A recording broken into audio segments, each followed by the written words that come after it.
Por que o Brasil não dá certo? Quer descobrir? Então fica aí e sobe a vinheta. Que não contaram para você do Brasil na América Espanhola, na América do Norte, a colonização, ou seu tanto, abre aspas, fecha aspas. Olá, sejam bem-vindos ao Planeta Pirata e eu sou Gilson Bento. Como mostrado no vídeo anterior, os países mais bem colocados no Índice de Desenvolvimento Humano, IDH, que mede o desenvolvimento de uma nação e seus cidadãos, são os que têm os melhores índices na educação, na renda e na saúde. E também mostra que esses países são estáveis em sua política, que foram se desenvolvendo e se ajustando ao longo do tempo. Sem grandes rupturas a todo momento, equilíbrio em seus poderes com uma economia liberal e fazendo com que o Estado atue somente naquilo que compete, ou seja, um Estado mínimo. Para entender o porquê de o Brasil não conseguir se desenvolver na educação, na saúde e na renda de seus cidadãos, precisamos entender todo o processo político do país, desde a sua independência em 1822 até os dias atuais. A independência feita em 1822 pelos seus pais fundadores, Dom Pedro I, Dona Leopoldina e José Bonifácio de Andrada, nos deram, além do vasto território, um hino e a primeira bandeira, que possuía a cor verde, que era o verde da bandeira dos Braganças, família de Dom Pedro I, que na escola te ensinaram que era verde das matas, mas te enganaram, amando da República. O amarelo dos Habsburgos, família da Leopoldina, esposa do imperador Dom Pedro I, que era filha do imperador austríaco Francisco I. Assim também na escola ensinaram que era o amarelo do ouro, e junto à coroa imperial e os ramos de tabaco e café e a esfera armilar ao centro. E também uma constituição. No reinado de Dom Pedro I ficou marcado pelos conflitos contra os portugueses que queriam a permanência da colônia e pelos empréstimos feitos para ajudar o novo país a se estruturar como uma nação. Assim também nas tentativas absolutistas por parte do imperador de mudanças, como exemplo o fim da escravidão. Em 1824 foi feita a primeira Constituição da nação e foi revogada lá em 1891 com o fim da monarquia. Essa foi a Constituição que mais tempo durou. Ela tinha uma divisão em 4 poderes: o poder judiciário, legislativo, executivo e o poder moderador, que era exercido pelo imperador.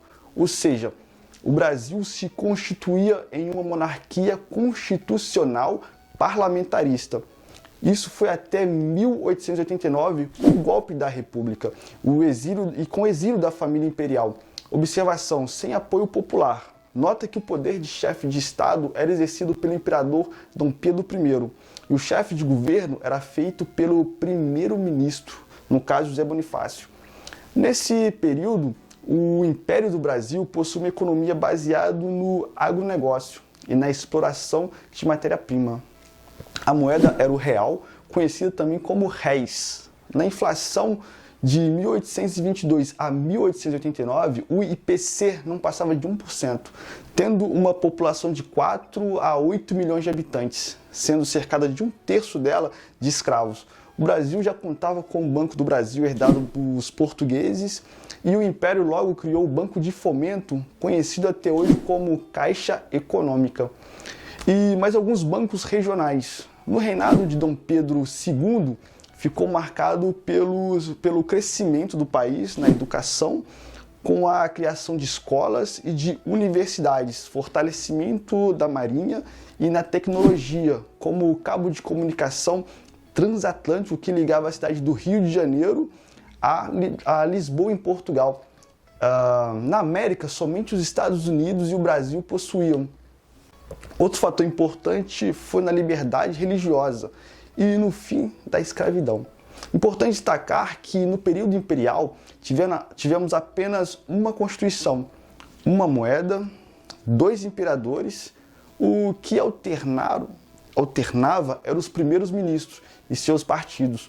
Outro destaque era o baixo índice de corrupção, pois o monarca fiscalizava os órgãos públicos e seus gastos.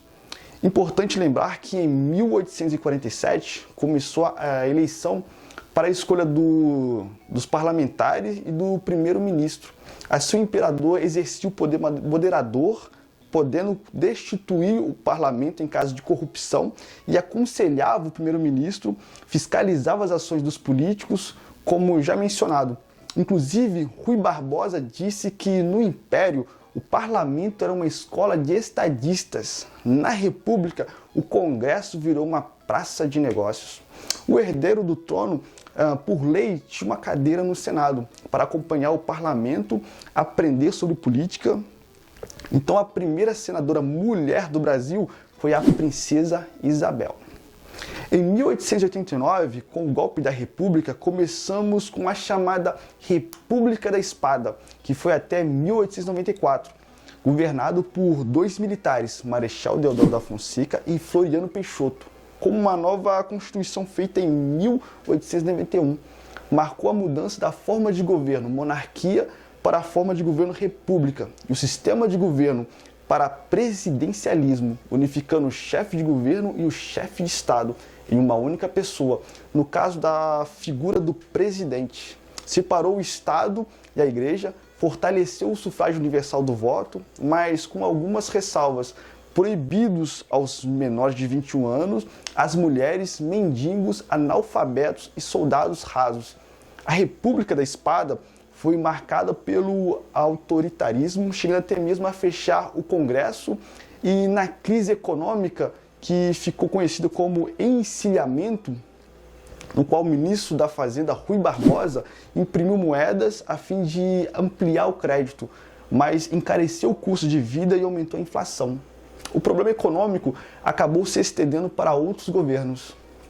Vendo que a Primeira República não deu certo, a próxima república foi conhecida como a República do Café com Leite, que durou de 1898 a 1930, onde uma oligarquia do estado de São Paulo, que era forte na produção cafeeira, e a outra de Minas Gerais, forte na produção de leite, se juntaram para alternar no poder, começando pelo paulista Campos Salles, de 1898 a 1902. Depois veio o paulista Rodrigo Alves, de 1902 a 1906. Depois veio o mineiro Afonso Pena, de 1906 a 1909. Com a morte do Afonso Pena, seu vice, o fluminense Nilo Peçanha, ficou de 1909 a 1910. E Hermes da Fonseca, de 1910 a 1914, foi a vez do mineiro Venceslau Braz, que ficou até 1918. O mineiro e vice Delfim Moreira, que foi até 1919, assumindo porque o titular do cargo, o paulista Rodrigues Alves, havia morrido. 1919 até 1926 ficou com o mineiro Epitácio Pessoa e Arthur Bernardes. Já no declínio ficou com os paulistas de 26 a 30, Washington Alves e Júlio Prestes. Um fator importante feito pela República do Café com Leite foi na forma estrutural do federalismo, colocando os estados de São Paulo e de Minas em principal destaque. Dessa forma, colocando os estados de forma desiguais. Esses estados começaram a acumular suas riquezas e não repassava para a União, conforme os outros estados. Mas para manter o crescimento e o investimento em infraestrutura, os dois estados começaram a se endividar e ter que recorrer a grandes empréstimos. Porém, essa parceria acabou quando os paulistas tentaram ficar mais tempo no poder. Então, os mineiros se aliaram às forças da Revolução liderada pelo Getúlio Vargas, a fim de quebrar a República do Café com Leite. Então, em 1930, um movimento armado liderado por Minas e pelo estado do Rio Grande do Sul, tendo o gaúcho Getúlio Vargas à frente, se levantou para derrubar o então presidente paulista Washington Luiz.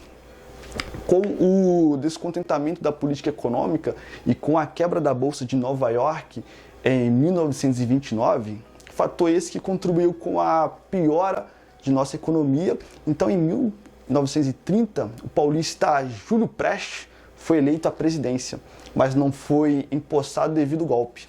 Se vocês quiserem, posso fazer um vídeo com maiores detalhes sobre a Revolução de 1930.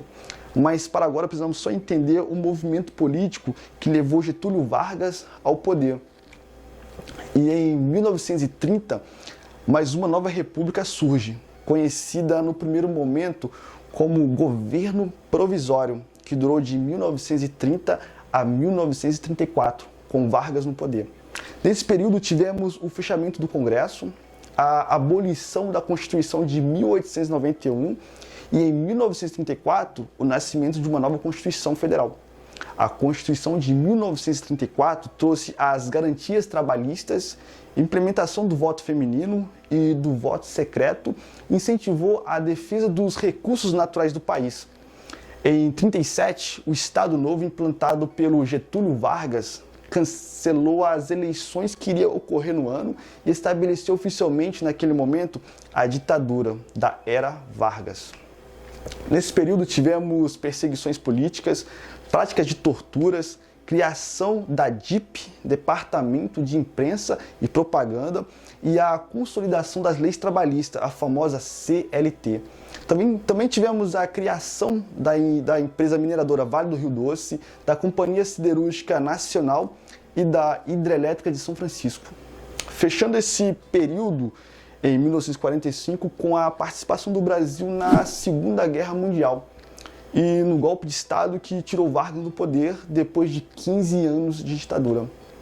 Mas Getúlio Vargas viria a se eleger pelas vias democráticas, e isso foi em 1951, indo até 1954. Muito disso pela sua grande popularidade com os pobres, ficando até conhecido como o pai dos pobres, sendo eleito pelo Partido Trabalhista Brasileiro, e foi nesse período que foi criada a Petrobras. Entretanto, pela forte pressão dos opositores e a perda de apoio por parte dos militares que pediam pela sua saída, então em 54 Vargas se suicidou, terminando assim o que foi conhecido como a Era Vargas, mas seu legado ainda iria ecoar por um tempo através dos seus sucessores que chegaram à presidência.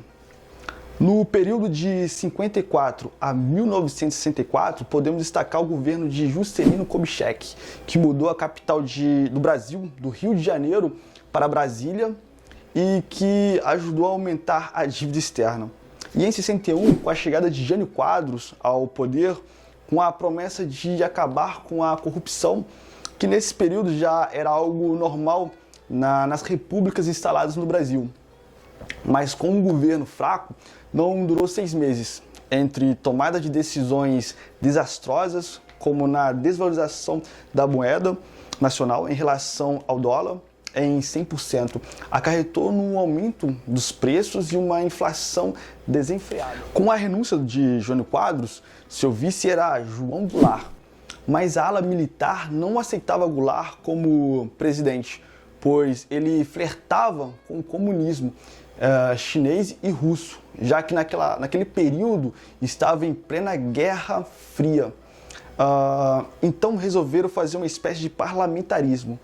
Então a composição ficou Goulart como presidente e Tancredo Neves como primeiro-ministro, que ficou de 1961 a 62, chegando até a aprovar reformas importantes e leis como a Lei 4.024, que foi a primeira lei de diretrizes e bases da educação nacional, a Lei 4.214, que criou o Estatuto do Trabalhador Rural, sindicalizando a classe e estendendo a legislação social ao campo. Lei 4.070, que levou o território do Acre à categoria de Estado. Lei 4.090, que instituiu o 13º salário do Brasil. Mas a partir de 62, com o enfraquecimento do parlamentarismo, João Goulart começou a trabalhar para a volta do sistema presidencialista. Em 12 de julho de 62, o primeiro-ministro e todo o seu gabinete resolveram se demitir, devido à falta de apoio para as reformas moderadas. Tiveram ainda 2 primeiros ministros, Francisco de Paula Brochado da Rocha, que trabalhou para abreviar a experiência parlamentarista, já vista como condenada, e Hermes Lima. O regime parlamentarista duraria até 1963, quando um plebiscito restituiu o caráter presidencialista da República, devolvendo ao presidente seus poderes executivos. Entretanto, em 64, Goulart foi deposto por um regime militar que duraria até 85. No período de 1964 a 1985, o Brasil foi governado pelos militares, começando pelo Castelo Branco e encerrando com João Figueiredo em 85, que concedeu anistia e entregou o poder para os civis.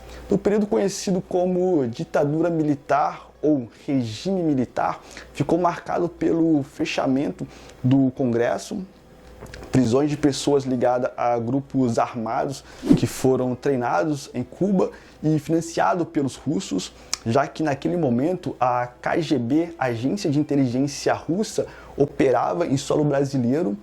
Também houve roubos a agências bancárias e sequestro promovido por grupos ligados à luta comunista. Torturas, tanto por parte dos militares como dos grupos armados, que matavam os desertores. Durante a intervenção militar, o crescimento foi determinado por uma forte intervenção do governo na economia. A taxa de investimento público em relação ao PIB, por exemplo, passou de quase 15% de 64 para 23,3% em 75.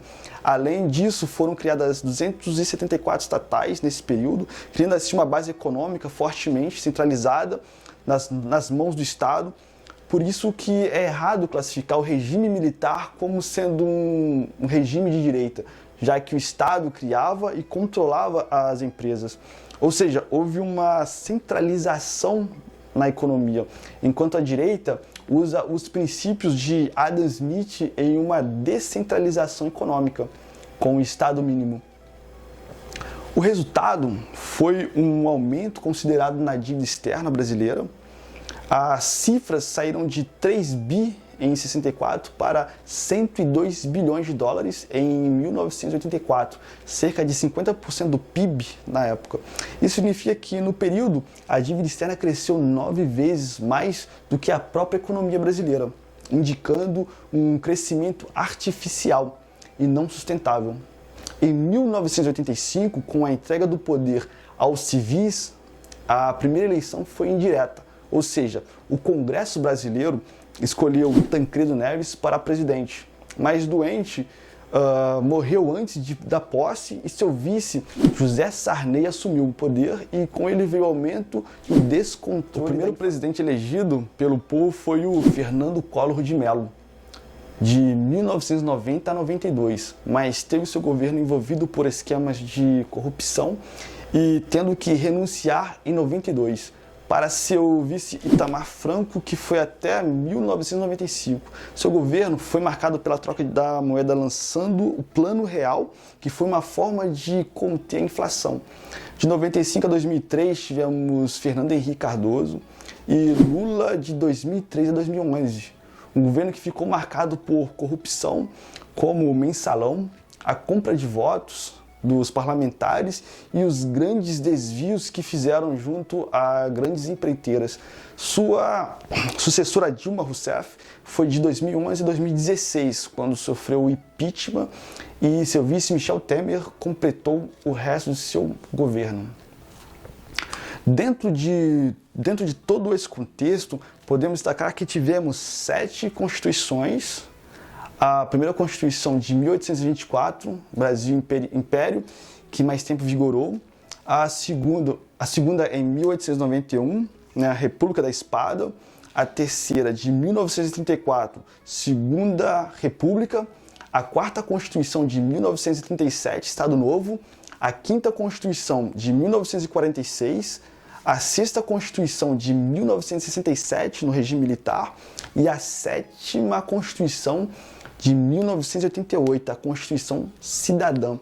Em comparação aos Estados Unidos, que tiveram apenas uma, a de 1827, que está em vigor até o momento e com poucas emendas, é interessante analisar que passamos de monarquia para república porém percebemos que não estávamos prontos para essa mudança naquele momento, já que a figura do imperador exercia o poder moderador e fazia a fiscalização das ações do primeiro-ministro e dos parlamentares, que diante de um abuso por parte dos governadores, o monarca poderia dissolver o parlamento e convocar novas eleições.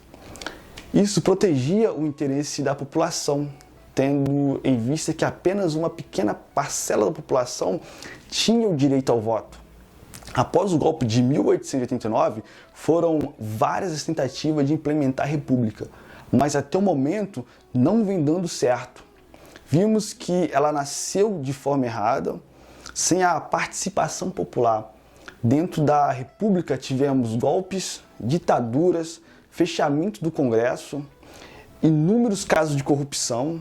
Em 90 anos, apenas 5 presidentes eleitos pelo povo conseguiram terminar seus mandatos, entre impeachment e renúncias. Tudo isso mostra a instabilidade política brasileira.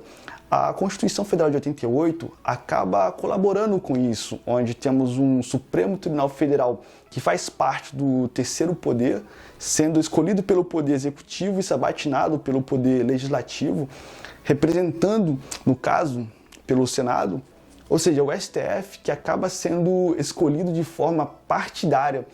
E dos 513 deputados federal, apenas 30% foram de fato escolhidos pela maioria dos votos. O restante foram puxados no esquema chancelado pela Constituição Federal, no qual os candidatos partidos maiores, que recebem um bom número de votos, puxam aqueles que receberam um número menor. Assim, os candidatos que são de partidos pequenos, mesmo tendo votos suficientes para entrar, acabam de fora. Com isso, fica impossível renovar a Câmara dos Deputados. Sem renovação, é impossível mudarmos as leis e, principalmente, a Constituição e as reformas necessárias para o desenvolvimento do país. Dessa forma, ficam com as mesmas raposas velhas de sempre. A Constituição de 88, dita como Constituição Cidadã, infelizmente de cidadã não tem nada. Já em seu artigo 5º diz que todos são iguais perante a lei, sem distinção de qualquer natureza. Isso mostra que a Constituição Cidadã não funciona, já que temos uma casta de servidores públicos que, perante a justiça, tem uma série de vantagens, como foro privilegiado, imunidade parlamentar, que contribui com a impunidade e no aumento da corrupção dentro da classe política. O correto seria: a lei será igual para todos. Precisamos de uma reforma política para termos uma política estável, mas para isso precisamos entender que não será um partido político ou uma pessoa que fará isso, mas sim a vontade do povo, que podem ser expressa em manifestações pacíficas e principalmente através do plebiscito e da ação popular, que podem trazer as mudanças da forma de governo, do sistema de governo e a aprovação de novas leis. Assim estaremos de fato exercendo a democracia e promovendo as reformas que irão garantir a vontade do povo, e não de uma pequena oligarquia que fica no poder e que ainda insiste em atrasar o desenvolvimento do país. E que há anos ele está estagnado no IDH, com péssimos índices na educação, na saúde e na renda de seus cidadãos. E você, o que pensa a respeito disso? Por que o Brasil não vem dando certo? Escreva aqui embaixo. Vídeo novo todas as quartas às 19 horas. Se gostou, curta, se inscreva, compartilhe e não se esqueça de tocar o sininho. E forte abraço e até a próxima.